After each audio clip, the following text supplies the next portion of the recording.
Magandang araw po sa inyong lahat. Narito ang ating weather update para sa Tuesday, May 13, 2025. Ayon sa weather report ng PAGASA, walang minomonitor na anumang bagyo o low pressure area sa loob at labas ng Philippine Area of Responsibility. Gayunpaman, isang frontal system ang nakaapekto sa extreme northern Luzon at inaasahang magdadala ito ng mga pag-ulan sa ilang bahagi ng rehiyon. Samantala, patuloy ang pag-iral ng easterlies o ang mainit at maalinsangang hangin na nagmumula sa Pacific Ocean na siyang nakaaapekto sa malaking bahagi ng bansa. Ito rin ang nagdadala ng mainit na panahon at mataas na tsansa ng scattered rains and thunderstorms, lalo na sa hapon at gabi. Ang lagay ng panahon ngayon sa Luzon, ang frontal system ay inaasahang magdadala ng mga pag-ulan sa mga lalawigan ng Batanes, Cagayan, Ilocos Norte, Ilocos Sur, Kalinga, Abra at Apayao. Mataas din ang posibilidad ng scattered rains and thunderstorms sa nalalabing bahagi ng extreme northern Luzon, particular sa hapon at gabi. Sa Metro Manila at nalalabing bahagi ng Luzon, asahan ang maaliwalas na panahon sa umaga, ngunit magiging mainit at maalinsangan mula tanghali hanggang hapon. Mataas din ang posibilidad ng scattered rains and thunderstorms mamayang hapon at gabi. Ang temperature forecast sa Metro Manila, inaasahan ang bahagyang mainit na panahon na may temperaturang mula 24 hanggang 34 degrees Celsius.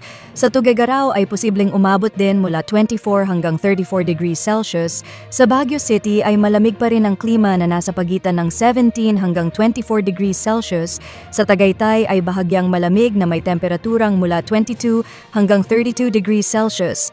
Habang sa Legazpi ay inaasahang katamtamang init na may temperaturang mula 26 hanggang 33 degrees Celsius. Inaasahang hanggang bukas na lang magiging epektibo ang frontal system sa Batanes at Babuyan Islands.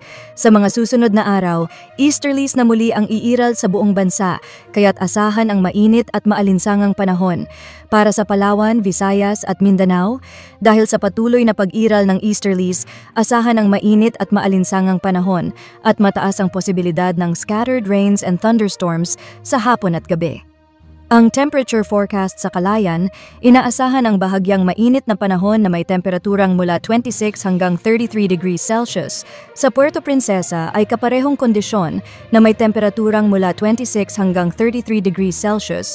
Sa Iloilo ay mas mainit na posibleng umabot mula 24 hanggang 35 degrees Celsius. Sa Tacloban ay katamtamang init na mula 26 hanggang 32 degrees Celsius. Sa Cagayan de Oro ay bahagyang mas malamig na nasa pagitan ng 26 hanggang 32 degrees Celsius. Sa Cebu ay makakaranas din ng katulad na temperatura mula 27 hanggang 32 degrees Celsius, habang sa Zamboanga ay posibleng umabot mula 24 hanggang 34 degrees Celsius at sa Davao ay inaasahang mula 25 hanggang 33 degrees Celsius.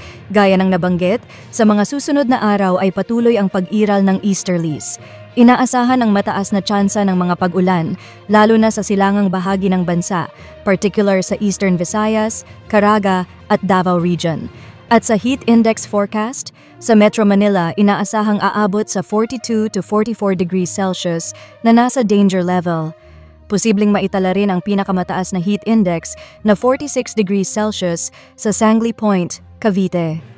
Kaya't pinapaalalahanan ang lahat na mag-ingat sa matinding init at posibleng mga thunderstorm, lalo na sa hapon at gabi.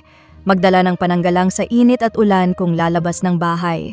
At sa kalagayan ng karagatan, wala namang nakataas na gill warning sa alinmang seaboards ng bansa. At iyan ang ating lagay ng panahon. Kung gusto ninyong laging updated sa lagay ng panahon, huwag kalimutang i-like, i-share, mag-subscribe at i-click ang notification bell para sa iba pang weather updates. Hanggang sa muli, ingat po tayong lahat.